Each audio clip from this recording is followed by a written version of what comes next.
Well, you may be wondering how you get authority. Can you ask for it? Can you have somebody just simply lay hands on you and give it to you? Well, the answer is yes and no. Asking for authority is a little bit like asking for patience. God doesn't give you patience, he gives you tests. But then once you master those tests, it leads to greater patience. Asking God for more authority is a good starting point. At least you recognize the need for it in your life. But ultimately, what you're asking for is more authority, and what does that lead to? Well, I think it leads to what I call the crescendo of obedience. What do I mean by that? It just simply means you start with small acts of obedience, they grow to larger acts of obedience. God will ask you to do something. You'll obey, and then he'll ask you to do something a little bit harder.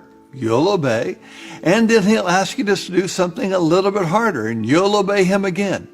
See, this is what the crescendo is. It brings you closer to God because your obedience brings relationship.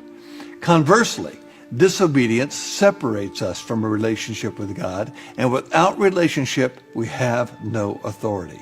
It's this kind of obedience to God that generates relationship, and relationship releases authority. This is how it happened with Jesus. He learned obedience through the things that he suffered. That's interesting because Jesus had to learn obedience. That tells us that it's not a sin to have to learn to be obedient. There's a certain amount of grace to walk out this process of obedience with God. You're not going to gain the kind of authority that makes demons shriek as you walk by overnight. It takes some time.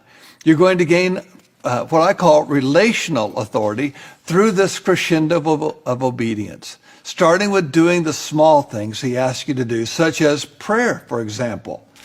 See, even when you think there's no time to pray, pray anyway if God's asking you to do it.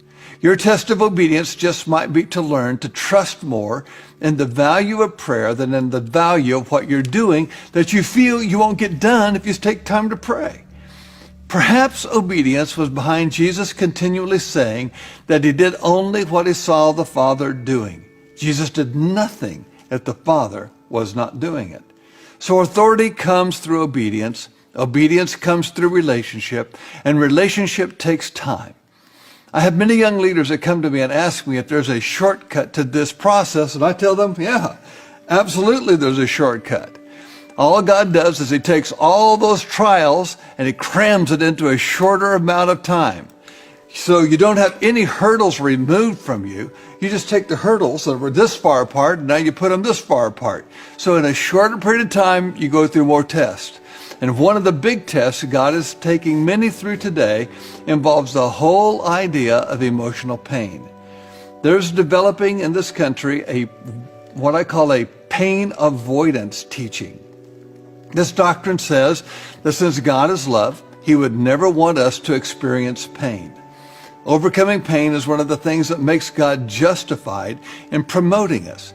It's what justifies him giving us authority over the enemy. It's not that God gives us the pain, it's that we overcome the enemy who wants to instill that pain.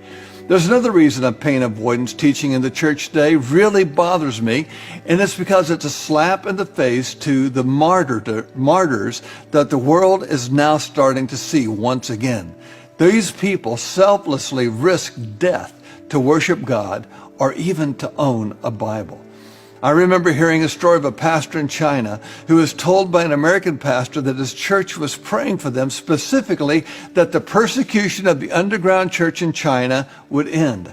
The Chinese pastor responded to that pastor by saying something very, very strange. He said this, "Please don't pray for persecution in my country to come to an end. Persecution is the very thing that's keeping the underground church in China alive.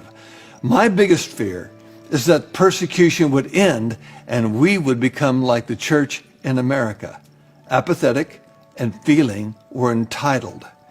God doesn't take us through times of pain and trials to punish us. That's not what we're saying here. That's not his intent at all. In God's system of perfect justice, he becomes justified in giving us authority when we overcome the attacks of the enemy. We overcome those attacks by listening to God and doing what he asks us to do, obedience. We do overcome all of this, but we don't overcome it in our own strength.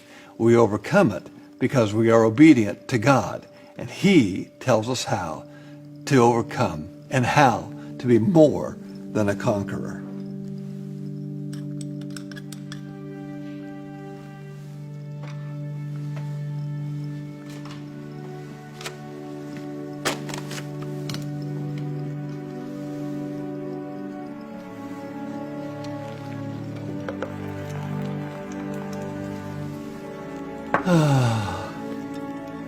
Coffee.